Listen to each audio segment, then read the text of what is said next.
You will be listening to a novel entitled The Giver, written by Lois Lowry, read by Evi Sayono. The Giver by Lois Lowry, Chapter 6, page 51. Lily, please hold still, Mother said again. Lily, standing in front of her, fidgeted impatiently. I can tie them myself, she complained. I always have. I know that, Mother replied, straightening the hair ribbons on the little girl's braids. But I also know that they constantly come loose, and more often than not, they're dangling down your back by afternoon. Today at least we want them to be neatly tied, and to stay neatly tied. I don't like ribbons. I'm glad I only have to wear them one more year, Lily said irritably. Next year, I get my bicycle too, she added more cheerfully. There are good things each year, Jonas reminded her. This year, you get to start your volunteer hours. And remember last year, when you became a 7? You were so happy to get your front buttoned jacket. Page 52. The little girl nodded and looked down at herself, at the jacket with its row of large buttons that designated her as a 7. 4s, 5s, and 6s all wore jackets that fastened down the back so that they would have to help each other dress and would learn interdependence. The front button jacket was the first sign of independence, the first very visible symbol of growing up.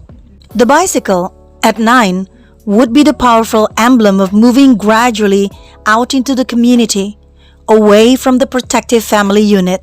Lily grinned and wriggled away from her mother. And this year, you get your assignment, she said to Jonas in an excited voice. I hope you get pilot, and that you take me flying. Sure I will, said Jonas. And I'll get a special little parachute that just fits you, and I'll take you up too. Oh, maybe 20,000 feet, and open the door and... Jonas, Mother warned. I was only joking, Jonas groaned. I don't want pilot. Anyway, if I get pilot, I'll put in an appeal. Come on, Mother said. She gave Lily's ribbons a final tug. Jonas, are you ready? Did you take your pill? I want to get a good seat in the auditorium. She prodded Lily to the front door and Jonas followed. Page 53. It was a short ride to the auditorium, Lily waving to her friends from her seat on the back of Mother's bicycle. Jonas stowed his bicycle beside Mother's and made his way through the throng to find his group. The entire community attended the ceremony each year. For the parents, it meant 2 days holiday from work. They sat together in the huge hall. Children sat with their groups until they went, one by one, to the stage. Father, though, would not join Mother in the audience right away. For the earliest ceremony, the naming, the nurturers brought the new children to the stage.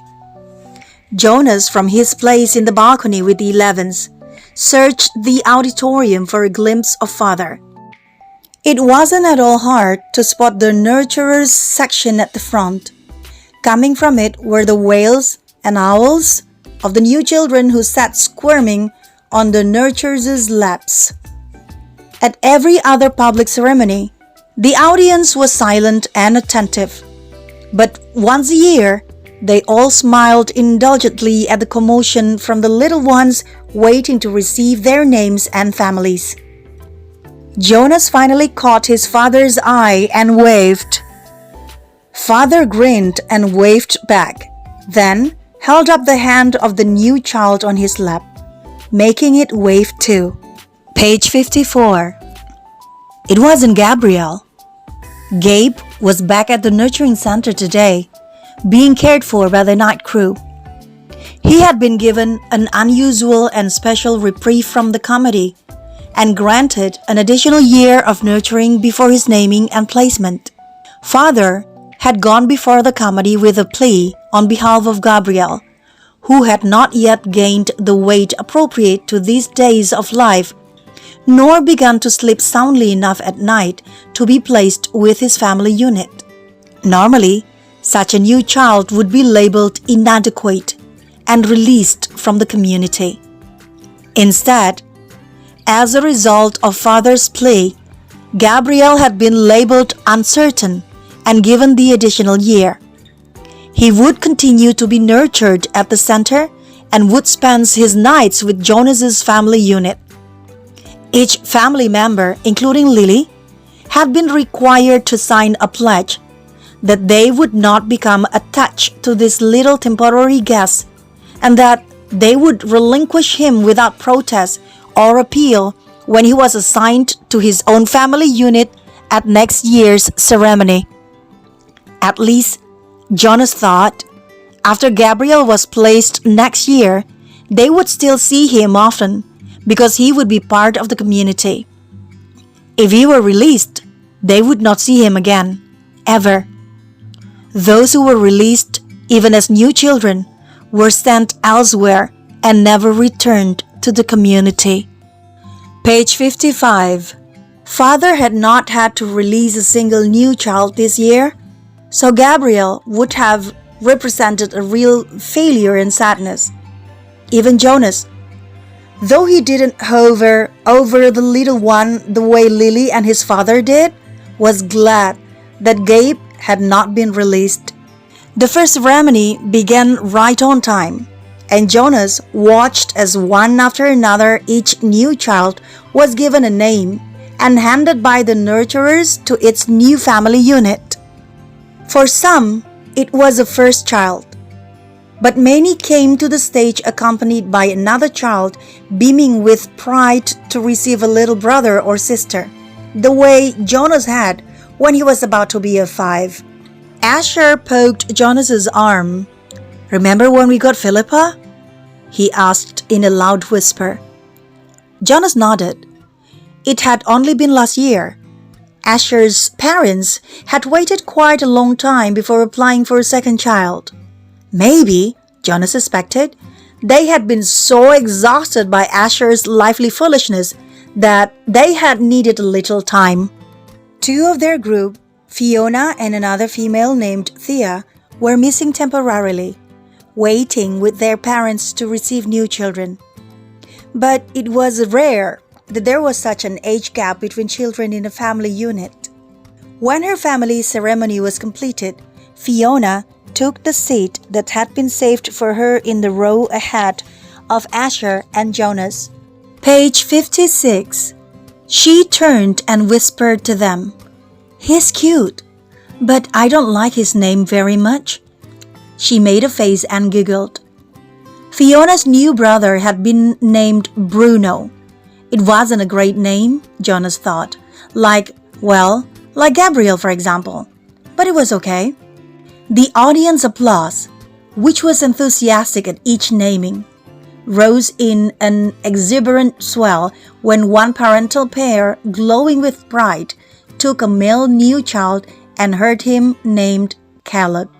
This new Caleb was a replacement child. The couple had lost their first Caleb, a cheerful little 4. Loss of a child was very, very rare. The community was extraordinarily safe, each citizen watchful and protective of all children. But somehow, the first little Caleb had wandered away unnoticed and had fallen into the river. The entire community had performed the ceremony of loss together, murmuring the name Caleb throughout an entire day, less and less frequently, softer in volume, as the long and somber day went on, so that the little 4 seemed to fade away gradually from everyone's consciousness. Now, at the special naming, the community performed the brief murmur of replacement ceremony, repeating the name for the first time since the loss, softly and slowly at first, then faster, with greater volume, as the couple stood on the stage with the new child sleeping in the mother's arms. It was as if the first Caleb were returning. Another new child was given the name Roberto, and Jonas remembered that Roberto the Old had been released only last week. But there was no murmur of replacement ceremony for the new little Roberto. Release was not the same as loss. He sat politely through the ceremonies of 2 and 3 and 4, increasingly bored as he was each year. Then a break for midday meal, served outdoors, and back again to the seats. For the 5s, 6s, 7s, and finally, last of the first day's ceremonies, the 8s. Jonas watched and cheered as Lily marched proudly to the stage, became an 8, and received the identifying jacket that she would wear this year. This one with smaller buttons and, for the first time, pockets, indicating that she was mature enough to keep track of her own small belongings. She stood solemnly listening to the speech of firm instructions on the responsibilities of 8 and doing volunteer hours for the first time. But Jonas could see that Lily, though she seemed attentive, was looking longingly at the row of gleaming bicycles which would be presented tomorrow morning to the 9s. Next year, Lily Billy, Jonas thought. Page 58. It was an exhausting day, and even Gabriel, retrieved in his basket from the nurturing center, slept soundly that night. Finally, it was the morning of the ceremony of 12. Now father sat beside mother in the audience. Jonas could see them applauding dutifully as the 9s, one by one, wheeled their new bicycles, each with its gleaming name tag attached to the back from the stage. He knew that his parents cringed a little as he did when Fritz, who lived in the dwelling next door to theirs, received his bike and almost immediately bumped into the podium with it. Fritz was a very awkward child who had been summoned for chastisement again and again. His transgressions were small ones, always shoes on the wrong feet, schoolwork misplaced, failure to study adequately for a quiz. But each such error reflected negatively on his parents' guidance and infringed on the community's sense of order and success. Jonas and his family had not been looking forward to Fritz's bicycle, which they realized would probably too often be dropped on the front walk instead of wheeled neatly into its port. Finally, the 9s were all resettled in their seats, each having wheeled a bicycle outside where it would be waiting for its owner at the end of the day. Everyone always chuckled and made small jokes when the 9s rode home for the first time. "Want me to show you how to ride?" older friends would call. "I know you've never been on a bike before." But invariably, the grinning 9s, who in technical violation of the rule had been practicing secretly for weeks, would mount and ride off in perfect balance, training wheels never touching the ground. Then the 10s. Jonas never found the ceremony of 10 particularly interesting, only time-consuming, as each child's hair was snipped neatly into its distinguishing cut. Females lost their braids at 10, and males, too, relinquished their long childish hair and took on the more manly short style which exposed their ears. Laborers moved quickly to the stage with brooms and swept away the mounds of discarded hair. Jonas could see the parents of the new 10s stare and murmur, and he knew that this evening, in many dwellings, they would be snipping and straightening the hastily done haircuts, trimming them into a neater line. 11s. It seemed a short time ago that Jonas had undergone the ceremony of 11. But he remembered that it was not one of the more interesting ones. By 11, one was only waiting to be 12. It was simply a marking of time with no meaningful changes. There was new clothing, different undergarments for the females whose bodies were beginning to change. and longer trousers for the males, with a specially shaped pocket for the small calculator that they would use this year in school. But those were simply presented in wrapped packages without an accompanying speech. Page 60. Break for midday meal. Jonas realized he was hungry. He and his group mates congregated by the tables in front of the auditorium and took their packaged food. Yesterday, there had been merriment at lunch, a lot of teasing and energy.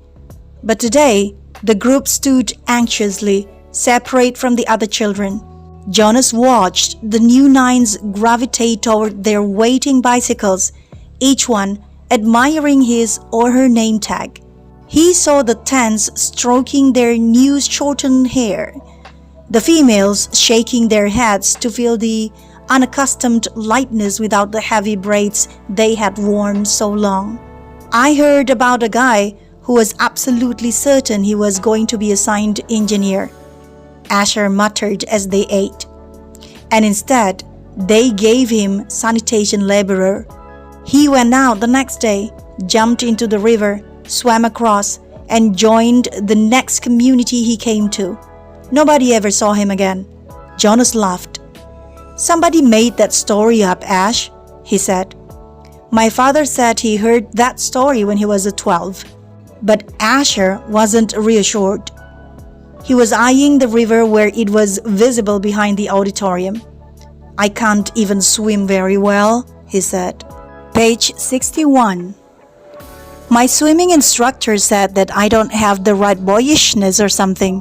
Buoyancy, Jonas corrected him. Whatever, I don't have it. I sink.